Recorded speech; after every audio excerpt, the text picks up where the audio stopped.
Estás a punto de entrar a Charlas entre Amigos de Bogart Magazine. ¿Ahora de quién se tratará? Quédate para que conozcas a nuestro invitado. ¡Comenzamos! Aquí iniciamos. Buenas tardes, amigos de Bogart Magazine. Nos encontramos hoy, 10 de octubre del 2023, siendo las 4 de la tarde, con David Salmon, director de esta obra llamada La Luz del Otro, magnífica obra que se está a punto de reestrenar el próximo 12 de octubre en el Teatro Benito Juárez. David Salmon es director de escena, actor, editor y productor teatral, además de ser el fundador de Teatro Sin Paredes.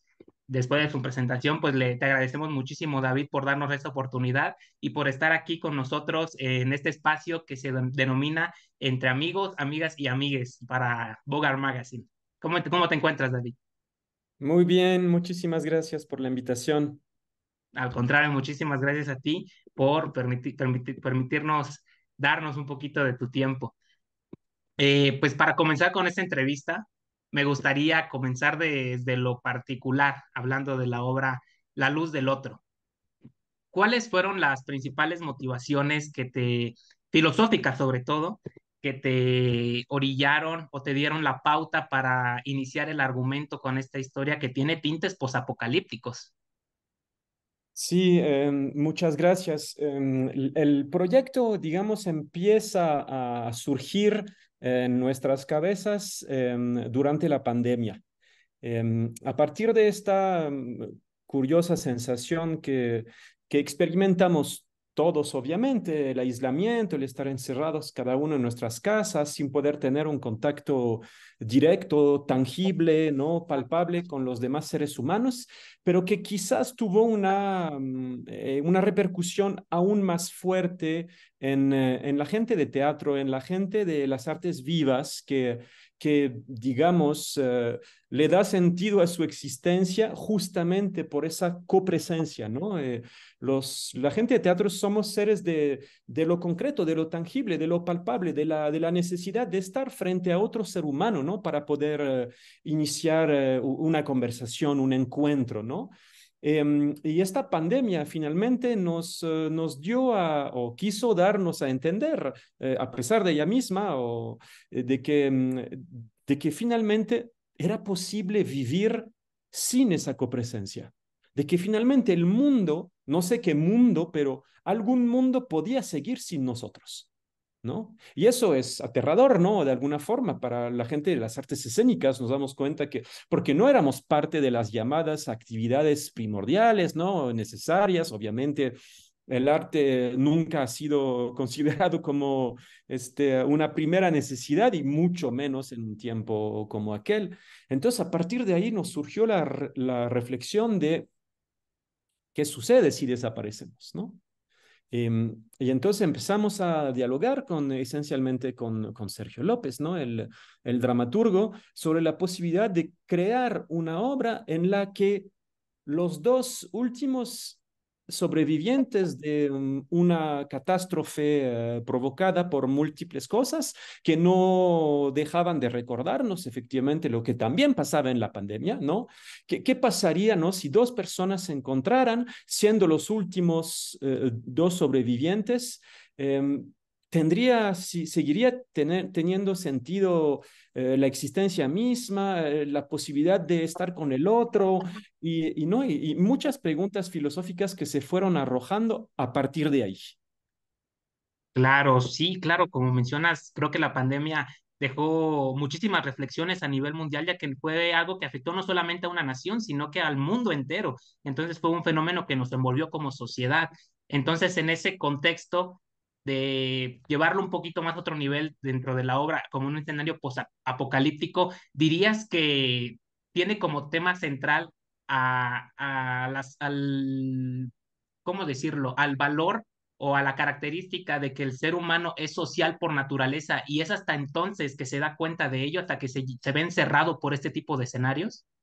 Sí, sí, completamente. Es muy pertinente la pregunta y la reflexión que haces, porque más aún para nosotros que somos otra vez seres de lo tangible, de la coincidencia con otros seres humanos, ¿no? Somos seres sociales cuya existencia no puede tener ningún tipo de interés de validación humana, social, emocional, sin la copresencia, ¿no? Y sin embargo, durante la pandemia, obviamente lo virtual va sustituyendo muchas cosas ahí, ¿no? Pero sabemos que esa necesidad absoluta de estar con el otro, ¿no? Se manifestó de manera muy frontal, ¿no? Y entonces esa obra se plantea justamente como reflexión central, una reflexión sobre la filosofía de la ética, sobre el otro con uno O mayúscula, ¿no? De quién es el otro, ese otro ser humano, ¿no? Que está del otro lado, que está a mi lado, ¿quién es ese otro, ¿no? Con el que necesito dialogar, compartir y que es finalmente el que da sentido a mi propia existencia. Claro, en la obra se desarrolla en el año 2123, 100 años exactamente a partir del momento en el que nos encontramos actualmente en la historia, y nos presenta a Ixé y Bernardo como estos dos seres que se tienen el uno al otro, y que por eso se llama así la obra, a la luz del otro, que se ven como tal, el uno al otro. Entonces, ahora en ese sentido, la obra toma el punto de la individualidad, del yo, pero lo conjunta con los constructos humanos que a final de cuentas llevan a la colectividad. Entonces, en ese sentido, no tanto vinculando tanto a la obra como al mundo real, ¿cómo opinas que ha sido en este mundo contemporáneo esa transición de tomar la individualidad de cada persona y conjuntarlo con estos constructos que nos llevan a conformarnos como sociedades, que nos dividimos en países, en regiones, ciudades, diferentes ideologías, diferentes culturas, pero que a final de cuentas somos seres humanos que habitan un mismo planeta? Sí, yo creo que, digo, no es ninguna ciencia lo que voy a decir, pero que la filosofía moderna en su gran mayoría ha insistido, ¿no? En la construcción del yo, ¿no? En la filosofía desde el yo, ¿no? Desde la individualidad, desde la persona manifestándose desde su ser, intentando existir a partir de su propia existencia, ¿no? Y el propio Emmanuel Levinas, que es el filósofo del cual nos inspiramos, un filósofo lituano de expresión francesa, que al salir de los campos de concentración, él fue deportado siendo judío, sobrevivió a esa tragedia, obviamente perdió a la enorme mayoría de sus familiares y seres queridos en esta tragedia, y al salir de ahí se preguntó si de verdad podía seguir eh, interpretando el mundo y reflexionando sobre lo que somos como seres humanos únicamente desde el yo, y que tenía que ir más allá del yo para justamente generar esa filosofía de la otredad, ¿no? Esa filosofía de la ética, ¿no? Es el primero que reflexiona a profundidad sobre el concepto del otro, ¿no? Porque si yo me aferro a mi yo, a quién soy, a mi identidad, no va a dejar de haber más que represalias, ¿no? Es decir, yo siendo judío, habiendo vivido esa terrible tragedia, me voy a aferrar a ese dolor, ¿no? Y voy a construir sobre eso una necesidad de venganza y de memoria, ¿no? Muy necesaria, no la venganza, la memoria muy necesaria, pero digamos que no fue la lucha de Levinas, ¿no? La lucha por la memoria ha sido muy importante, ¿no? Obviamente encarnada por filósofos como Primo Levi, el italiano, ¿no? Por Robert Antelme, ¿no? Un filósofo francés muy importante, también sobrevivientes de los campos, pero nadie se había hecho la pregunta desde el otro, ¿no? Y es muy interesante lo que hace ahí Levinas, ¿no? Él que ha vivido en carne propia ese momento tan extraordinario, no porque es maravilloso, pero extraordinario que fue la existencia de los campos de concentración. Y nosotros nos parece una reflexión muy interesante que llevar a cabo hoy en día, porque creemos que las sociedades modernas siguen insistiendo muchísimo y demasiado, y el sistema económico en el cual vivimos no se diga, ¿no? Ni se diga, en el yo, en yo, mis deseos, mi identidad, quién soy, ¿no? Y que tenemos que voltear justamente, y ahora, ¿cómo hablar de eso, ¿no? En medio de la guerra que volvió a estallar, que nunca ha terminado esa guerra, ¿no? Pero entre Israel y Palestina, ¿no? Sí, una guerra completamente basada, ¿no? Justamente en una filosofía del yo, ¿no? Cada quien intentando existir desde su propia cultura, manifestación, etcétera, y un lugar en el que muy difícilmente hemos logrado construir un diálogo, un poder ver a los ojos, ¿no? Obviamente todos quisiéramos que el resultado fuera esa imagen un poco cursi, ¿no? De un niño palestino que abraza a un niño israelí, ¿no? Y que caminan de espalda. No sé si viste esta imagen que circula mucho. Desafortunadamente, esta imagen es una utopía, es hacia dónde quisiéramos ir, pero sabemos que la realidad no está ahí, la realidad está en el yo, pueblo israelí, judío, siendo atacado en mi tierra, ¿no? Yo, palestino, ¿no? Cuya tierra fue robado en 1947, ¿no? Para la construcción del Estado de Israel. Y desde ahí se manifiesta siempre el yo, que es fuente de conflicto, de guerra, de lo que desafortunadamente la humanidad ha construido durante demasiado tiempo, ¿no? Tenemos que tratar de intentar voltear, ¿no? El prisma, la mirada, para ver no hacia, no quiere decir que hay que dejar de ver hacia uno y hacia adentro, ¿no? Pero voltear la mirada para ver hacia el que está del otro lado, ¿no? Por supuesto, y en esta intención de querer voltear la mirada, bueno, Levinas propone que lo ético es primero, que lo primero no puede ser conocer al otro con el fin último de dominarlo. Sin embargo, el ser humano a través de los años ha demostrado que incluso cuando conoce su historia, pareciera que la está repitiendo. Y desde tu punto de vista, David, ¿cómo ayuda la cultura, el arte, las artes dramáticas, como lo es el teatro, a ayudar a voltear esa mirada? Pues en el caso del teatro, ¿no? Este arte que fue tan frontalmente golpeado por la pandemia y que desde hace más de un siglo parece que está luchando por su sobrevivencia diaria, ¿no? Siempre decimos, no, pues el teatro ya se va a acabar, ¿no? Es un arte ya como demasiado antiguo, ¿no? Que acude, ¿no? A métodos que ya son muy ajenas a lo que sucede hoy en día, donde todo es la imagen, la virtualidad, ¿no? Ese arte y que no deja de manifestarse presente, ¿no?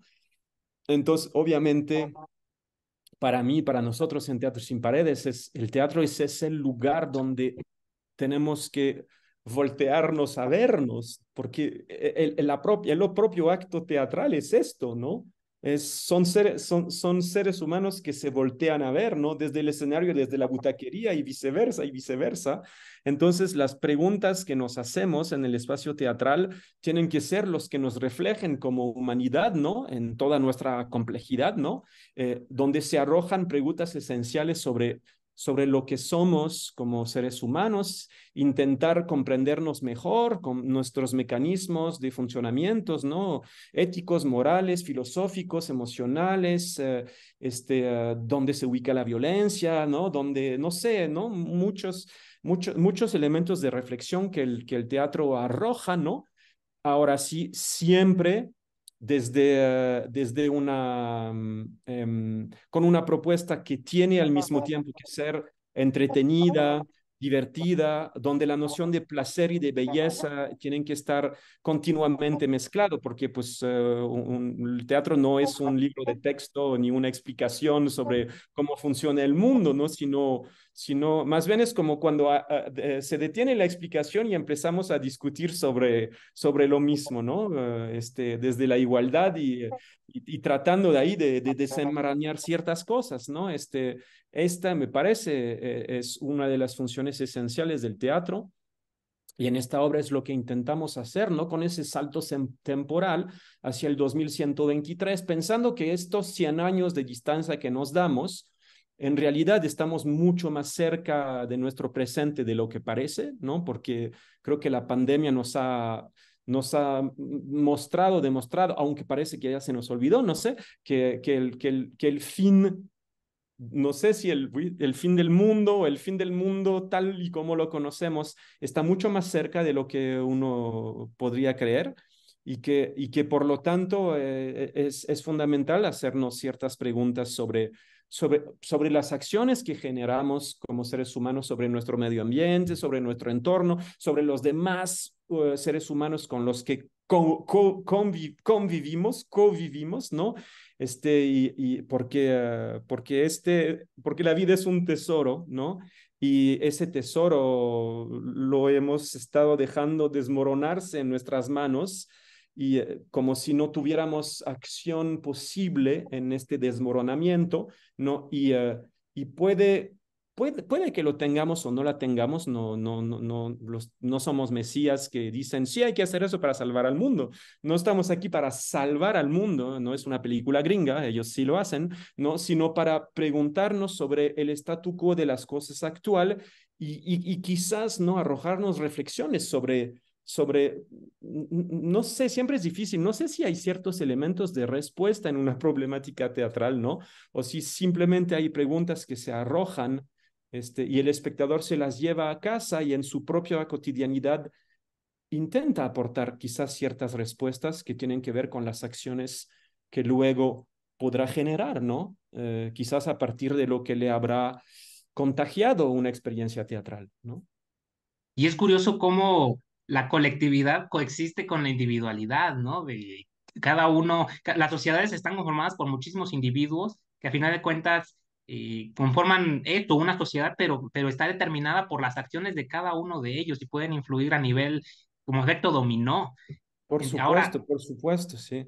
ahora, regresando a la obra, una vez analizado este panorama, tomando a Itze y a Bernardo como los protagonistas de La Luz del Otro, ¿considerarías pertinente o apropiado llamarle simbolismo a estos dos personajes si los viéramos como una alegoría a que a final de cuentas el ser humano solamente se tiene a sí mismo para coexistir y para ayudarse a sobresalir?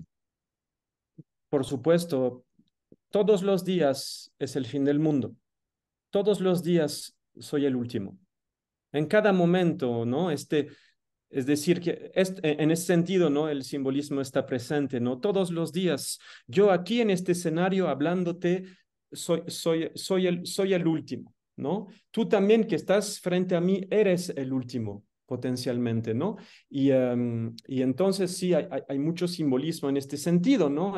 Por parte de Sergio, el autor que maneja eso de forma muy inteligente, pero la obra, claro, intenta provocar, ¿no? Una necesaria reflexión, ¿no? Interior y exterior, ¿no? Interior y exterior, es decir, yo como sujeto, ¿no? En un contexto que me rebasa, bueno, que rebasa mi propio cuerpo, mi propia existencia, ¿no? ¿No? ¿Qué es lo que sucede en el mundo, ¿no? Y regresa a mí, etcétera, ¿no? Ese círculo que siempre se genera. Y estos dos personajes que son los últimos dos habitantes vivos del planeta, o al menos eso creen que son, ¿no?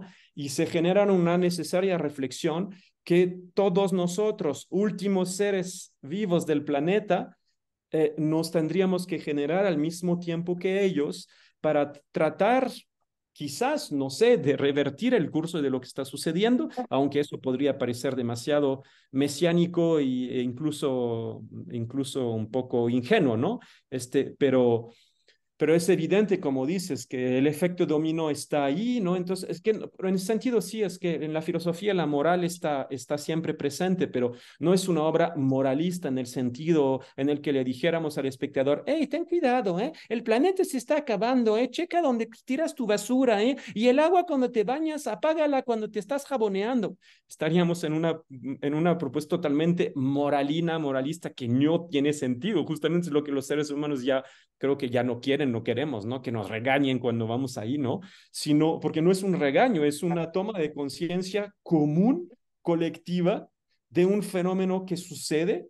Nosotros estamos dando un salto de 100 años, pero está claro que queremos hablar de nuestro presente, ¿no? A partir de este salto temporal un poco que parecería ciencia ficción, si quieres, en su contexto, ¿no? Pero de lo que queremos hablar es de nuestro presente, ¿no? Sí, sin duda alguna, un tema que tiene muchísimo para dar y yo creo que es muy importante también que obras de este tipo tengan cabida, sobre todo en teatros.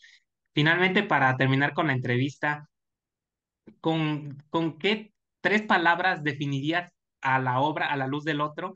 ¿Y qué le dirías a cualquier persona que va a ver este video y tenga interés de querer ir a ver la obra? Tres palabras, uf, es que me la pones difícil. Este, tú soy yo,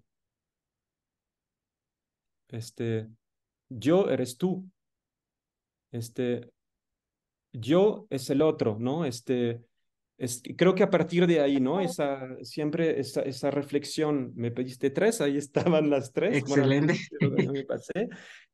Y sí, como invitar a las personas que nos escuchan a venir a presenciar, ¿no? Ese momento que está maravillosamente interpretado, ¿no? Por Bernardo Gamboa y Itzemos, con un diseño de videoarte, ¿no? Hay un universo visual y sonoro alrededor, ¿no? Extraordinariamente planteado por Miriam Romero en el video, Daniel Hidalgo, Francesc Meseguer y Saraya Dan en el diseño sonoro, que envuelven realmente eso en una atmósfera como muy interesante, intrigante en términos estéticos y sensoriales, ¿no?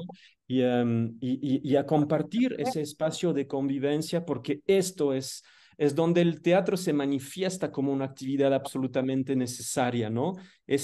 ¿Por qué el teatro es diferente, ¿no? De las otras artes, ¿no? Ni mejor ni peor, ¿eh? No estoy metiendo un juicio de valor ahí, ¿no? Pero es diferente, es que es el arte y el espacio de la convivencia, ¿no? Donde como seres humanos nos reflejamos los unos a los otros en este intercambio perpetuo. Y eso es el teatro, y eso es lo que queremos que pase en el Teatro Benito Juárez ahora, del 12 al 22 de octubre, ¿no? Tendremos nada más 8 funciones, 2 fines de semana, y queremos que nos acompañen.